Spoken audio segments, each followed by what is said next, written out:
এটা কি colour, blue না? এটা হলো ম্যাট ব্ল্যাক। হ্যালো বন্ধুরা, আসসালামু আলাইকুম। এখন আমি আছি সুজুকির শোরুমে। তো সুজুকিতে নতুন নতুন কিছু আপডেট বাইক এসেছে 2025 সালে। এগুলো হচ্ছে 250 সিসির বাইক এবং এই বাইকগুলা দেখতে অনেক সুন্দর এবং মাইলেজ নাকি 35 এমন যায়। 250 সিসি এই বাইকগুলা। আর এগুলা হচ্ছে 150 সিসি, এগুলা এফআই ইঞ্জিনের। তো এগুলা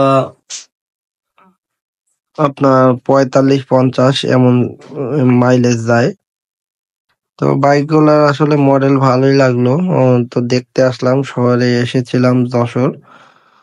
তো বন্ধুরা, আজকের ভিডিও এ পর্যন্তই। ভালো থাকবেন, আল্লাহ হাফেজ।